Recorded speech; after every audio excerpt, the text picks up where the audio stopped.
حضرات گرامی، آج یہ اصلاح معاشرہ کے تعلق سے فلاح امت فاؤنڈیشن کی جانب سے یہ پروگرام منعقد کیا گیا ہے۔ میں مبارکباد پیش کرتا ہوں ادارے کے جملہ ممبران اور معاونین کو کہ سماج کے اندر پھیلی ہوئی بیماریاں جو بہت ہی ملحق بیماری ہے،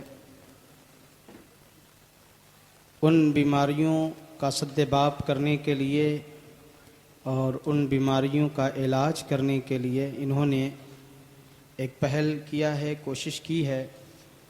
اللہ ان کو اس کوشش میں کامیابی عطا فرمائے۔ دیکھیں، اللہ تعالیٰ نے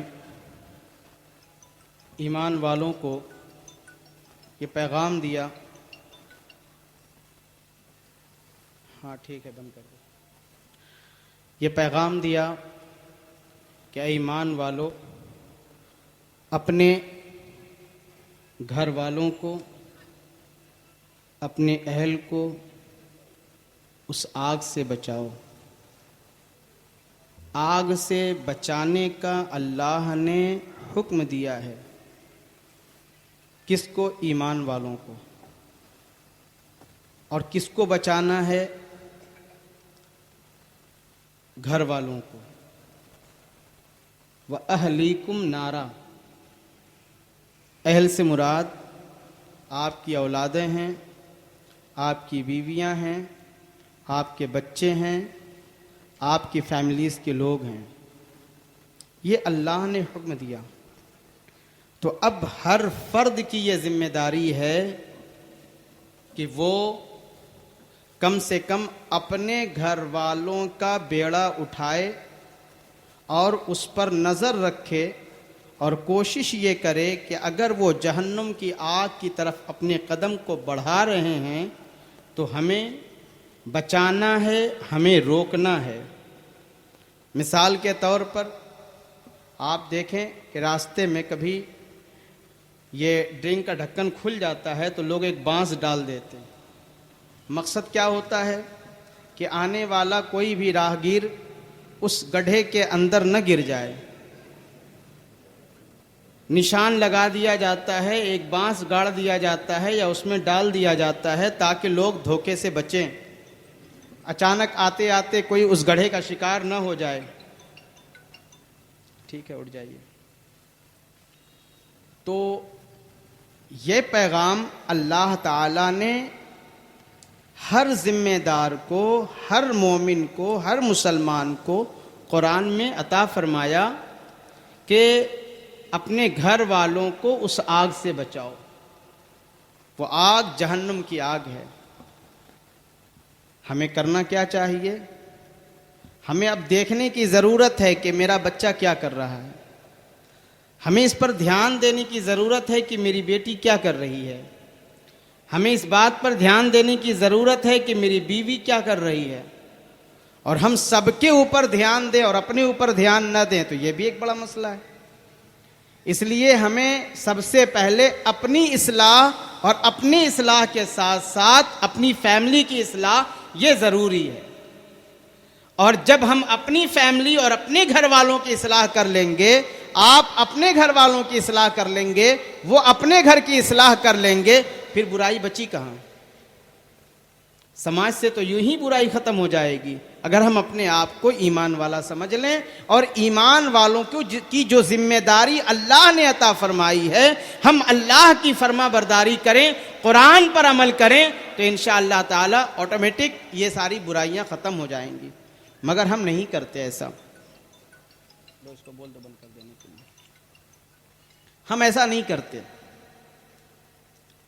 بلکہ ہمارا معاملہ یہ ہے کہ اگر کوئی کبھی کچھ بولتا بھی ہے، اگر کسی کی کوئی رہنمائی کرنے کی کوشش کرتا ہے تو آدمی یہی کہتا ہے شیخ اپنا اپنا دیکھ۔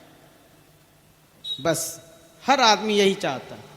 مگر آؤ ذرا دیکھو آج شراب جیسا نشہ، ڈرگ جیسا نشہ، افیم کے نشیڑی، گانجا اور چرس پینے والے، ابھی ہمارے پیشرو مقررین نے بھی نشاندہی کی، میڈیکل میں ایک سے ایک ایسی نشاور دوائیاں مل رہی ہیں جس سے ہمارے معاشرے کے چھوٹے چھوٹے بچے اس کے عادی بنتے چلے جا رہے ہیں، اور نتیجہ یہ ہو رہا ہے کہ پوری رات وہ گھر سے باہر رہتے ہیں اور ماں تڑپتی رہتی ہے، باپ پریشان رہتا ہے، اور وہ بچہ کبھی 3 بجے گھر آتا ہے، کبھی 2:30 بجے گھر آتا ہے، کبھی وہ 4 بجے گھر آتا ہے، جبکہ ہونا یہ چاہیے کہ 4 بجے وہ اپنے گھر سے نکلے اور مسجد جائے، مگر یہ نہیں ہوتا، بلکہ 4 جب بجتا ہے تو لوگ اب گھر میں داخل ہوتے ہیں،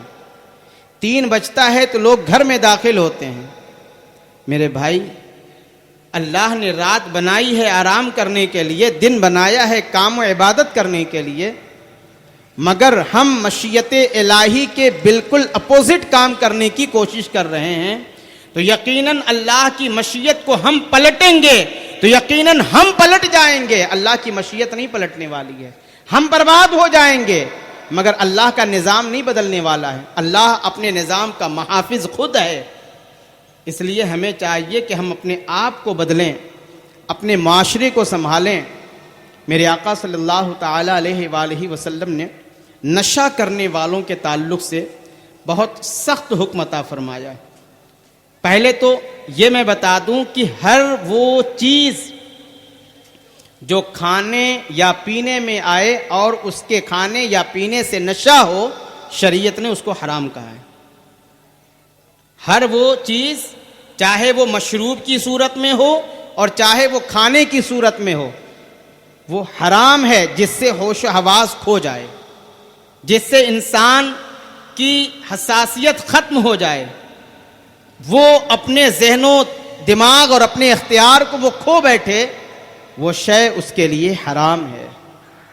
یہاں تک کہ اگر وہ شخص کوئی پان میں زردہ کھاتا ہے اور زردہ اس کو نشہ کر دیتا ہے تو اس کے لیے وہ زردہ بھی حرام ہے۔ اب جو عادی بن گیا ہے، الگ سی بات ہے کہ وہ مکروہ کے حکم میں آتا ہے، مگر جسے نشہ کر دے تو وہ حرام ہے، اس کو نہیں کھانا چاہیے۔ تو اب اس سے ہم اندازہ کریں کہ جب اتنی چھوٹی سی بات کہ ہر وہ چیز جو حرام ہے اور پھر اس کے ہم عادی بن جائیں، ہم اس کو روزانہ استعمال کریں، تو پھر حال کیا ہوگا کہ ہم بگڑتے جائیں گے، بیٹا گھر سے ہمارے ہاتھ سے باہر ہوتا چلا جائے گا، اور ایک دن نتیجہ یہ ہوگا کہ وہ کسی ملحق مرض کا شکار ہوگا، اور پھر ہم ہاتھ ملتے رہ جائیں گے، میرا بیٹا میری آنکھ کے سامنے سے نکل جائے گا۔ یہ تو حقیقت ہے کہ موت برحق ہے، مرنا سب کو ہے، مگر کسی کو اچھی موت آتی ہے اور کسی کو بری موت آتی ہے۔ اللہ کے رسول صلی اللہ تعالی علیہ وسلم کے صحابہ ہمیشہ بری موت سے پناہ مانگتے تھے۔ بری موت سے پناہ مانگنا چاہیے اور اچھی موت کی دعا کرنی چاہیے، مگر یہ دعا نہیں کرنی چاہیے کہ یا اللہ مجھے موت دے دے، یہ دعا نہیں کرنی چاہیے۔ موت کے مانگنے کے تعلق سے آقا نے منع فرمایا، کوئی اپنی موت کی دعا نہ کرے، مگر دعا یہ کرے کہ اللہ جب بھی میری موت آئے خیر کے ساتھ آئے، ایمان پر خاتمہ ہو، اچھی موت ہو، تاکہ دنیا میں بھی رسوائی نہ ہو اور حشر میں بھی رسوائی نہ ہو۔ آج دیکھیں ذرا، شراب کے نشے میں کتنے لوگ اپنی بیوی کو طلاق 1-2 بار نہیں کئی 100 بار دے چکے ہیں۔ میرا مشاہدہ ہے بلگچیا میں تقریباً جو میرے نالج میں ہے لگ بھگ ایسی 50 سے زائد فیملی ہے جو طلاق، شراب کے نشے میں طلاق دے کر آج بھی وہ اپنی بیوی کے ساتھ رہ رہا ہے۔ اب نہیں مولانا صاحب ہم تو نشہ میں تھے، مجھے تو خبر نہیں تھی۔ اب وہ طلاق دے چکا ہے، طلاق کے ساتھ ابھی تک اپنی بیوی کے ساتھ وہ رہ رہا ہے۔ تو طلاق جو ہے، نشہ کیا کرتا ہے، وہ ہوش کو ختم کر دیتا ہے، اس سے اس کا ذہن و دماغ بالکل معاف ہو جاتا ہے، ختم ہو جاتا ہے، اور وہ پھر اپنے آپ کو کنٹرول میں نہیں رکھ پاتا ہے۔ کسی زمانے کی بات ہے، ایک کتاب میں نے پڑھا کہ ایک بزرگ تھے، بڑے عابد، زاہد، نیک وکار، اور آبادی سے دور وہ رہا کرتے تھے تاکہ کوئی ان کو عبادت میں خلل نہ ڈالے، پریشان نہ کرے، اور ان کی عبادت میں کسی قسم کا کوئی دقت نہ ہو۔ وہ آبادی سے دور ایک جھوپڑی میں اپنا قیام گاہ بنائے ہوئے تھے، وہیں اپنی عبادت میں مشغول رہتے، وہاں اللہ کی عبادت کرتے رہتے تھے۔ آبادی کے اندر ایک فاحشہ عورت تھی، اس نے اپنی ایک خادمہ کو بھیجا اور کہا کہ جاؤ فلاں جگہ پر وہ ایک شخص رہتا ہے، اسے بلا لاؤ، اور کسی معاملے میں گواہی دینے کے لیے اسے کہنا کہ گواہی دینی ہے۔ وہ تو پہلے آنے سے انہوں نے انکار کیا، جب خادمہ بضد ہوئی تو وہ آئے۔ آنے کے بعد جب گھر میں داخل ہوتے ہیں تو اس خادمہ نے دروازہ بند کر دیا، سامنے بیڈ پر یا بستر پر ایک حسین و جمیل خوبصورت عورت بیٹھی تھی، اور دروازہ بند ہونے کے بعد اس عورت نے اس عابد و زاہد شخص کو، سیدھے سادھے شخص سے کہا کہ میں نے تمہیں کسی معاملے کی گواہی کے لیے نہیں بلایا، بلکہ دیکھ یہ میری گود میں ایک ننھا سا بچہ ہے اور میرے ہاتھ میں شراب کا جام ہے، یا تو شراب پی لے اور یا پھر اس بچے کو قتل کر دے، اور یا پھر میرے ساتھ تو زنا کر۔ اس شخص نے کہا یہ کیسے ہو سکتا ہے، میں ہرگز نہیں کر سکتا، بہت بڑا جرم ہے، بہت بڑا گناہ ہے، میں ایسا ہرگز نہیں کر سکتا۔ اس شخص نے جب ہر چند انکار کیا تو اس عورت نے کہا کہ اگر تو تینوں میں سے کوئی کسی پر بھی عمل نہیں کرے گا تو میں چیخو پکار مچاؤں گی اور سماج میں تیرے نام کی بدنامی ہوگی اور میرے دروازے سے تو رسوا ہو کر جائے گا، اس لیے بہتر یہ ہے کہ تینوں میں سے کوئی بھی ایک چیز تو قبول کر لے۔ تو اس شخص نے سوچا کہ اگر ہم اس بچے کو قتل کرتے ہیں، بچہ معصوم ہے، اتنا بڑا جرم، ایک قتل کا جو ہے جرم میں کر کے، قتل کی سزا، قتل جو ہے کرنے کے بعد میں اللہ کی بارگاہ میں کیا منہ دکھاؤں گا، اس لیے میں قتل نہیں کروں گا۔ زنا یہ ایک بہت بڑا جرم ہے، میں یہ بھی نہیں کروں گا۔ اس نے سوچا کہ یہ تو شراب کا ایک ہی گھونٹ ہے، ایک ہی جام ہے، اگر اس کو ہم پی لیتے ہیں تو یہ تینوں میں سب سے چھوٹا کام ہے، سب سے چھوٹا کام ہے۔ اس لیے اس نے کیا کہ اس نے شراب کا جام لیا اور شراب اس نے پی لیا۔ جب شراب پی لیا اور جب شراب کا نشہ چڑھا تو پھر وہ اپنا ہوش کھو بیٹھا، اور جب ہوش کھو بیٹھا اب اس عورت نے جب اس سے بچے کو قتل کرنے کے لیے کہا تو اس نے بچے کو بھی قتل کر دیا، اور جب خود زنا کرنے کے لیے کہا تو وہ زنا پر بھی قادر ہو گیا، اس نے زنا بھی کیا، بچے کو بھی قتل کر لیا۔ پتہ کیا چلا کہ شراب یہ ایسا عمل، ایسا نشہ ہے کہ وہ انسان کو ہوش و حواس ختم کر دیتا ہے، اور نشہ کے بعد انسان کوئی بھی جرم کرنے میں پیچھے نہیں رہتا ہے، جیسا کہ ابھی عادل بھائی نے کہا تھا۔ تو پتہ یہ چلا کہ نشہ بہت ہی خطرناک چیز ہے۔ یہ تو دنیاوی اعتبار سے دیکھا گیا کہ نشے کی حالت میں انسان اپنا ہوش و حواس کھو بیٹھتا ہے، مگر شرعی اعتبار سے دیکھا جائے تو اللہ کے نبی صلی اللہ تعالی علیہ وسلم نے فرمایا کہ اگر کسی نے زندگی میں ایک بار ایک گھونٹ شراب کسی نے پی لیا تو اللہ تعالیٰ اس پر جنت حرام فرما دیتا ہے۔ زندگی میں ایک بار پیا، اس پر جنت اللہ نے حرام فرما دیا۔ دوسری روایت ہے ابن ماجہ کی، کہ اللہ کے رسول صلی اللہ تعالی علیہ وآلہ وسلم نے ارشاد فرمایا کہ جس نے ایک گھونٹ شراب پیا اور وہ شراب کا قطرہ جب تک اس کے شکم میں رہا، اس کی کوئی عبادت، کوئی سجدہ، کوئی نماز، کوئی دعا اللہ اپنی بارگاہ میں قبول نہیں فرمائے گا. اور اس کی ایک مدت بتائی گئی کہ 40 دن تک 40 دن تک اس کی کوئی عبادت، کوئی دعا، کوئی سجدہ اللہ کی بارگاہ میں قبول نہیں ہوگا. اب اگر ایک دن پیا تو 40 دن کا خسارہ ہوا.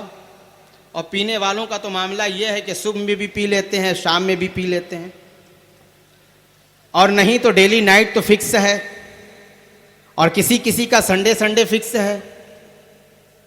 تو اب ذرا غور کیجئے کہ انسان پریشان ہے، مالی اعتبار سے بھی، بیماری سے بھی، مصیبت سے بھی، گھریلو الجھن کی وجہ سے بھی، اور رو بھی رہا ہے، دعا بھی کر رہا ہے، اور ادھر اس نے ایسا کام کر لیا ہے کہ اللہ تعالیٰ اس کی دعا قبول ہی نہیں فرمائے گا.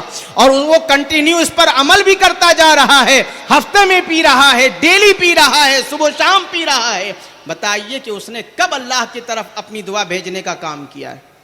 کب اس نے اپنی دعا کو اللہ کی بارگاہ میں مقبولیت کرانے کا کام کیا ہے؟ تو یقیناً جب یہ ایسا عمل کرے گا تو پھر اس کی نیکیاں بھی برباد ہوں گی، زندگی بھی تباہ ہوگی، اس کی آخرت بھی برباد ہوگی، اس کی نمازیں بھی رائے گاہ ہوں گی، اس کی دعا بھی جو ہے رائے گاہ ہوگی. اب یہ اخروی معاملہ ہو گیا. اب اس کا نقصان تیسری طرف دیکھیے کہ جب جسم کے اندر کوئی بھی چیز انسان لیتا ہے، چاہے وہ پانی ہو، چاہے وہ کھانا ہو، یا کوئی بھی چیز ہو، قدرت کی طرف سے ایک نظام بنا ہوا ہے کہ اس کو اللہ تعالی جس میں ڈیوائڈ کرتا ہے، بانٹ دیتا ہے. کچھ اس سے خون بنتا ہے، کچھ اس سے پیشاب بنتا ہے، کچھ اس سے جو ہے گوشت کا حصہ میں شامل ہوتا ہے، کچھ اس سے پاخانہ کے حصے میں شامل ہوتا ہے. تو اب اس طریقے سے جسم کے اندر جو کھانا پہنچتا ہے اس کی بھی الگ الگ کیٹیگری ہے، اس سے خون بھی بنتا ہے. اب جس کے خون میں شراب شامل ہو، اب اس خون سے جو نطفہ بنے گا، اس سے جو نسل تیار ہوگی، اب آپ سوچئے کہ جو نسل آپ شراب پی رہے ہیں، شراب رات میں آپ نے پیا، بیوی کے ساتھ آپ ملاقات کرتے ہیں، ہم بستر ہوتے ہیں، اسی نشے کی حالت میں اگر اس دن وہ نطفہ ٹھہر جاتا ہے اور آپ کی بیوی حاملہ ہوتی ہے، تو اب کون اس کی گارنٹی دے گا کہ وہ بچہ نیک اور صالح پیدا ہوگا؟ وہ بچہ متقی اور پرہیزگار بنے گا؟ وہ بچہ کس طریقے سے نیک بنے گا؟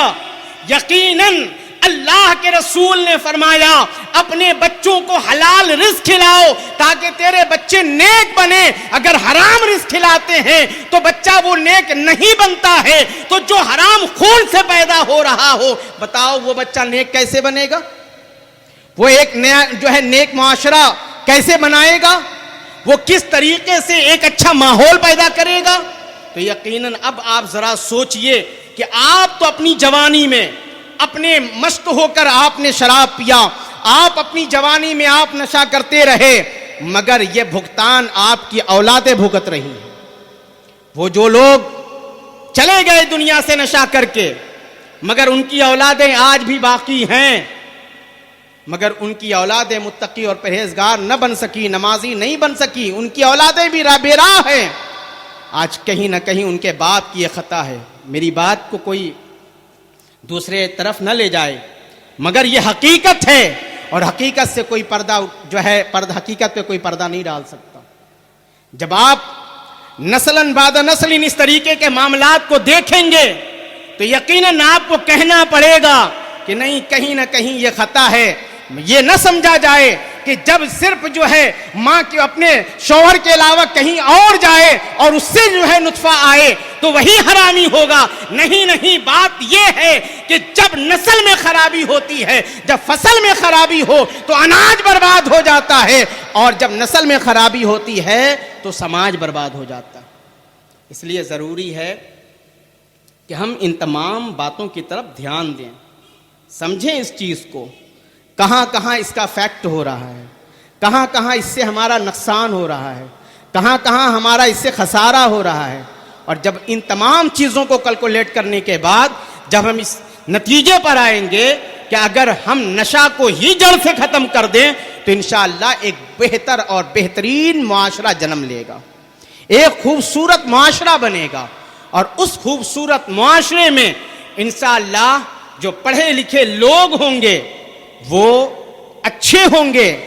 اب چاہے وہ مسجد کا نمازی ہو, چاہے وہ اسکول کا اسٹوڈنٹ ہو, چاہے وہ کسی کالج کا اسٹوڈنٹ ہو, سب بہتر ہوں گے. وجہ اس کی یہ ہے کہ سب تو آپ ہی کی اولاد ہوں گے نا, سب اسی سماج کے ہوں گے نا, سب اسی درخت کے پھل ہوں گے نا. تو اب جب بہتر درخت ہوگا تو اس کا پھل بھی بہتر ہوگا. اس کی مثال ایسی ہی لے لیجئے کہ اگر آپ نے کوئی پودا لگایا اور اس پودے کو کیڑا سے بچانے کے لیے آپ کوئی دوائی لے کر آئے, اگر دوا صحیح ملی تو پھر وہ پودا محفوظ رہے گا, کیڑوں سے بھی بچا رہے گا. اگر دوا غلط پڑ جائے تو اس پودے کو جلا دے گا, پھر وہ پودا بھی ختم ہو جائے گا.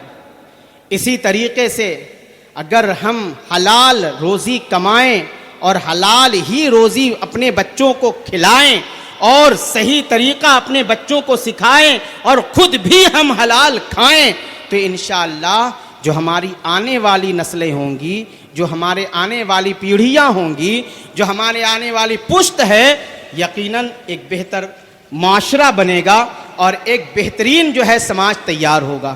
اس کے لیے ہمیں کرنا کیا ہے؟ اس کے لیے کرنا یہ ہے کہ قرآن کے مطابق ہمیں اپنی فیملی پر, اپنے بچوں پر دھیان رکھنے کی ضرورت ہے. آج ہم دوسرے کو بچے کو پکڑیں گے تو وہ اس کے باپ اکھڑ پڑتے ہیں, کسی کے بھائی کو اگر ہم پکڑتے ہیں تو اس کے بھائی اکھڑ پڑتے ہیں. مگر جب بیماری بڑھتی ہے تو علاج بھی ضروری ہے. اس کی مثال ایسے ہی ہے کہ اگر ہاتھ میں کوئی ایسا مرض ہو جائے, باڈی کا حصہ ہے, بہت اہم چیز ہے, مگر اس اعضاء کے اندر, جسم کے اس پارٹس کے اندر کوئی ایسی بیماری ہے جس کی وجہ سے وہ پورے جسم میں پھیلنے والی بیماری ہو گئی. ڈاکٹر کے پاس آپ جاتے ہیں, ڈاکٹر کہتا ہے جتنی جلدی ہو ہاتھ کاٹ کے نکال دینے میں بھلائی ہے. اگر ایسا نہیں کیا گیا تو یہ زندگی بچانا مشکل ہو جائے گا. پھر کیا کرتے ہیں؟ بھائی بھی کہتا ہے نہیں ڈاکٹر صاحب بہتر ہے جتنی جلدی ہو کاٹ کے نکال دیجئے. باپ بھی کہتا ہے نہیں بیٹے کی زندگی بچا لیجئے, مگر آپ کو جو بھی کرنا ہے آپ کیجئے, میرے بیٹے کی زندگی بچنی چاہیے. اس وقت انسان ہاتھ کی محبت نہیں دیکھتا, اس وقت جو ہے انسان اپنی انگلی کی محبت نہیں دیکھتا. ضرورت پڑتی ہے پاؤں کٹوانے کی تو پاؤں کٹوا دیتا ہے. ایک صاحب تھے, ابھی کچھ دن پہلے کی بات ہے, اسرار خان نام تھا, بستی کے نہیں تھے, دوسرے علاقے کے تھے. ان کی انگلی میں ایک پھنسی نکلی, پاؤں کی انگلی میں. وہ زخم بڑھا اور اتنا بڑھا کہ ڈاکٹر نے کہا کہ پنجہ کٹوانا پڑے گا. مگر پنجہ کٹوانے کے دن آنے سے پہلے وہ انفیکشن پاؤں کے اوپر سے چڑھ گیا. پنجہ تو ڈاکٹر نے کاٹ دیا مگر وہ انفیکشن عدلہ تک پہنچ گیا. ہفتہ 15 دن لگا. عدلہ کے بارے میں ڈاکٹر نے کہا کہ یہ انفیکشن بڑھ گیا ہے, یہاں تک کہ اب آدھا پاؤں کاٹنا پڑے گا. گھر والے راضی ہو گئے کہ نہیں ٹھیک ہے ڈاکٹر صاحب ضرورت پڑے تو آپ آدھا پاؤں کاٹ دیجئے. مگر قسمت کی بد نصیبی کہ جب آدھا پاؤں کاٹنے کا دن آیا, شاید ہفتہ یا 10 دن, مگر وہ جو ہے بندے کا کمر تک پہنچ گیا تھا. یہاں تک کہ ایک پاؤں پورا کاٹ کے نکال دیا گیا, 3 بار میں پورا پاؤں کاٹ کے نکالا گیا. مگر دوسرے ہفتے میں وہ شخص جو ہے دنیا سے چلا گیا.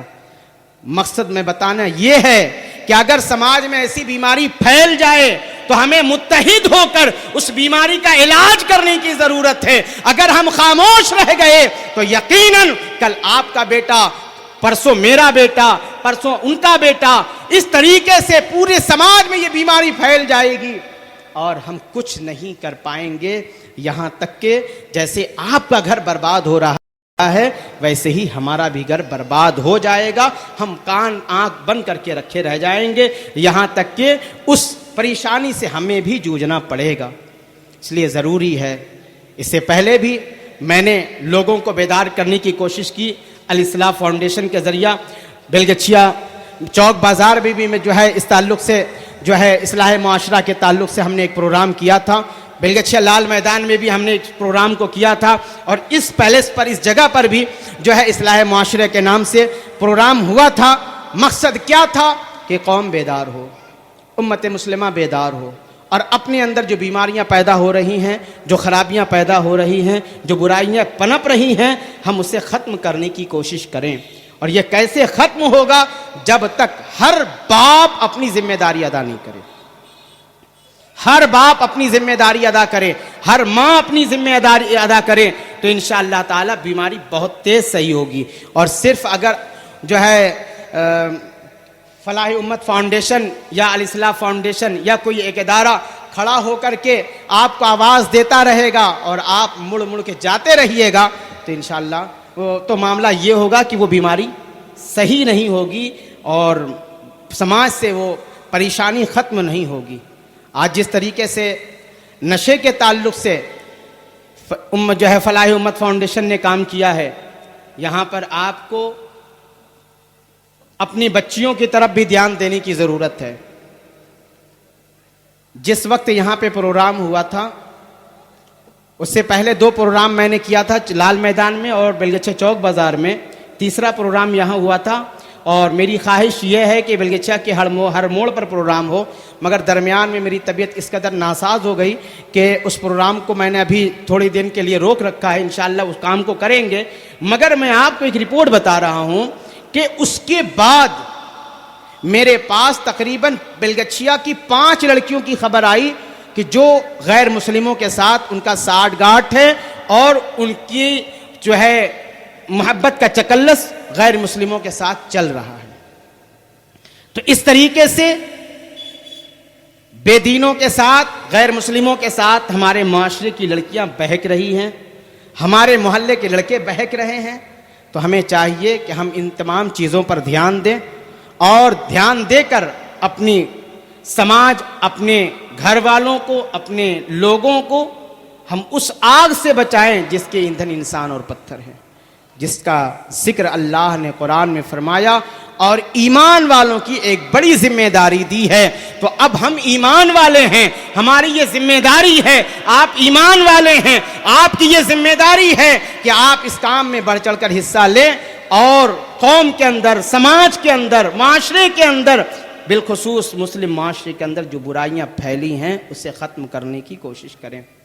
انہوں نے ایک بہت اچھی بات کہی تھی، شاید عادل بھائی نے کہی تھی کہ ہم لوگ جب بنگالی ایریا میں جاتے ہیں تو وہاں جو ماحول دیکھنے کو ملتا ہے اور جب ہم اپنے یہاں آتے ہیں تو دونوں میں بڑا فاصلہ، بڑا فرق ملتا ہے.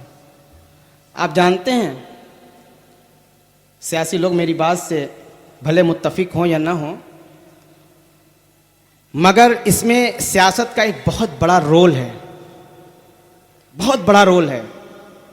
آپ دیکھیں کہ جب ان کے علاقے میں جائیں گے تو آپ کو جگہ جگہ کلب نظر نہیں آئے گا اور جگہ جگہ اس طریقے کے جوا کھیلنے کے، نشہ کے اڈے نظر نہیں آئیں گے. اگر ان کے یہاں ہوتا بھی ہے نا تو وہ اتنی جلدی اس کی صفائی کر دیتے ہیں کہ پتہ تک نہیں چلتا ہے اور وہ اڈا ختم ہو جاتا ہے. مگر ہمارے یہاں کا معاملہ یہ ہے کہ پتہ ہے ٹھیکیداروں کو، مگر وہ اپنا ٹھیکیداری لے کر بیٹھے ہوئے ہیں کان میں تیل ڈال کر کے. ان کو سب پتہ ہے مگر اس کے باوجود بھی وہ کام نہیں کرتے اور اس چیز کو ختم کرنا. مگر ہم نہیں چاہتے کہ یہ چیز ختم ہو. اگر یہ ختم ہو جائے گا تو ہمارا حقہ پانی بند ہو جائے گا، ہمارا حقہ پانی بند ہو جائے گا. میں چاہتا ہوں میرے بھائی کہ کسی کا حقہ پانی چلے یا نہ چلے، کم سے کم تیری اولاد تو محفوظ رہے، تیرے سماج تو محفوظ رہے، تیرا گھر تو محفوظ رہے۔ آپ یہ دیکھو کہ ہمارا برباد ہو رہا ہے، کم سے کم ہم اپنا بچا لیں گے تو امید ہے کہ انشاءاللہ حقہ پانی یا رہے یا نہ رہے وہ کوئی بڑا مسئلہ نہیں ہے۔ رزق دینے والا اللہ ہے، ان کا کہیں سے بھی چل جائے گا۔ اگر ان کی قسمت میں رزق ہے تو کسی نہ کسی اچھے ذریعہ سے وہ آ جائے گا، ان کا پیٹ بھی بھر جائے گا، ان کے بال بچے بھی کھا لیں گے اور انہیں حلال رزق ملے گا، ایک طریقے سے انہیں اچھا کام مل جائے گا۔ مگر میرے بھائی ہوتا یہ ہے کہ نہ اس پر سیاست کی نظر ہوتی ہے، بلکہ وہ لوگ اور سپورٹ کر دیتے ہیں۔ آپ کو کلب بنانا ہے، ٹھیک ہے ہم ایک جگہ دے دیتے ہیں۔ اتنا اگر کرتا کہ چلو ٹھیک ہے کوئی لائبریری بنا کے دے دو کہ یہاں پہ بچے آ کے پڑھیں گے، 10 20 50 ہزار کی کتابیں اس کے اندر ڈال دیا گیا کہ کچھ بیٹھ کے یہاں اسٹڈی کریں گے، وہ نہیں کر سکتے۔ مگر ہاں کلب بنوا دیں گے آپ کے لیے، کیرم بورڈ کھیلنے کے لیے 2-4 بورڈ آپ کو لگا دیں گے، اس کے لیے لائٹ کا پیسہ دے دیں گے، بورڈ کا پیسہ دے دیں گے، سارا کام آپ کے لیے کر دیں گے، مگر جس سے سماج ترقی پائے وہ کام آپ کے لیے کبھی نہیں کرتے ہیں۔ اس لیے وہ کرے یا نہ کرے، سماج آپ کا ہے، اس سماج میں ہم آپ رہتے ہیں، تو ہمارا یہ فرض ہے، ہماری یہ ذمہ داری ہے کہ ہم ہوش کے ناخن لیں اور اس کام کو انجام دینے کی کوشش کریں اور اپنے سماج سے، اپنے معاشرے سے، اپنے محلے سے ان تمام برائیوں کا خاتمہ کرنے کا بیڑا اٹھائیں۔ انشاءاللہ جس دن سب مل کر بیڑا اٹھا لیں گے نا تو پھر کوئی پریشانی نہیں ہوگی اور بڑی آسانی سے یہ مسئلہ حل ہو جائے گا۔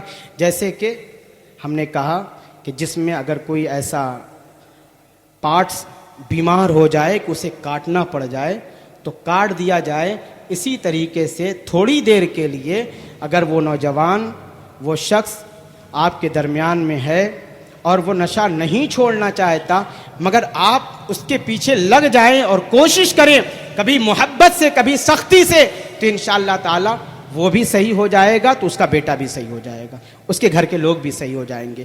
دعا کرتے ہیں مولا تبارک و تعالیٰ کی بارگاہ میں کہ جو کچھ ہم نے بیان کیا اور لوگوں نے بیان کیا، اللہ تعالیٰ اس پر عمل کرنے اور غور و فکر کرنے اور سوچنے اور اس کو آگے تک بڑھانے کی کوشش جو ہے توفیق عطا فرمائے۔ وآخر دعوانا الحمدللہ رب العالمین۔ السلام علیکم ورحمۃ اللہ وبرکاتہ۔ بس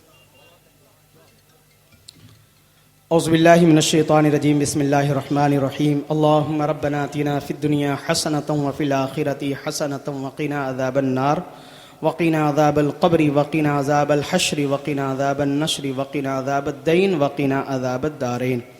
مولا تبارک و تعالیٰ تو رحیم و کریم ہے، پروردگار عالم۔ فلاح امت فاؤنڈیشن کے بینر تلے آج اصلاح معاشرہ کا یہ جلسہ جو منعقد ہوا، اے اللہ اس میں جتنے مقررین نے اچھی باتیں کہی ہے، ہم نے بھی جو کچھ باتیں کہی، اے اللہ ہم سب کو اس پر عمل کی توفیق، مولا تبارک و تعالیٰ اس ادارے کو مولا سماج کی خدمت کی توفیق عطا فرما۔ یا اللہ ہمارے بیلگچیا اور بیلگچیا کے علاوہ بھی جتنے مسلم محلے ہیں، معاشرے ہیں، یا اللہ سب کے اندر مولا تبارک و تعالیٰ بہتری عطا فرما۔ یا اللہ ہمارے سماج میں جس قسم کی بھی برائیاں پھیلی ہیں، مولا تبارک و تعالیٰ ان تمام برائیوں اور بے حیائیوں اور جو ہے گندے ماحول کو اللہ ہم سب سے دور فرما دے۔ یا اللہ ہمارے نوجوان بھائیوں کو، ہمارے تمام بڑوں کو مولا دین کا شعور عطا فرما، دین کا سمجھ عطا فرما، قرآن و سنت پر چلنے کی توفیق عطا فرما، مصطفیٰ جان رحمت کی سچی غلامی کا پٹا اپنے گلے میں ڈالنے کی توفیق عطا فرما۔ یا اللہ اپنے فضل سے، اپنے کرم سے ہم سب کی دعاؤں کو اپنی بارگاہ میں قبول فرما۔ یا اللہ جتنے شرابی ہیں، جواڑی ہیں، یا مولا جس قسم کے بھی نشہ میں پھنسے ہیں، چاہے وہ جان بوجھ کر پھنسے ہیں یا عادی ہو گئے ہیں، یا جس طریقے سے بھی، اللہ ہدایت دینے والا تو ہی ہے مولا، اپنے فضل سے اپنے پیارے محبوب کے صدقے انہیں ہدایت عطا فرما۔ یا اللہ انہیں سچی ہدایت عطا فرما۔ یا اللہ ان کو ہدایت عطا فرما، ایسی ہدایت عطا فرما کہ مولا تبارک و تعالی وہ راہ راست پر آ جائیں، ان تمام برائیوں سے توبہ کر لیں، ان تمام بے حیائیوں سے توبہ کر لیں، ان تمام نشاور چیزوں سے توبہ کر لیں، اور اے اللہ جب وہ توبہ کر لیں تو مولا تو انہیں سکون عطا فرما، انہیں ہدایت عطا فرما۔ اللہم ربنا تقبل منا انکا انت السمیع العلیم وتب علینا انکا انت التواب الرحیم۔ مولا تبارک و تعالی اصلاح امت فاؤنڈیشن نے آج جو کام کیا ہے، مولا تبارک و تعالی انہیں اور بھی آگے بڑھ کر کام کرنے کی توفیق عطا فرما۔ اللہم ربنا تقبل منا انك انت السميع العليم وتب علينا انك انت التواب الرحيم، وصلى الله تعالى على خير خلقه وعلى اله وصحبه اجمعين برحمتك يا ارحم الراحمين بحق لا اله الا الله محمد رسول الله صلی اللہ علیہ وسلم۔ السلام علیکم ورحمۃ اللہ۔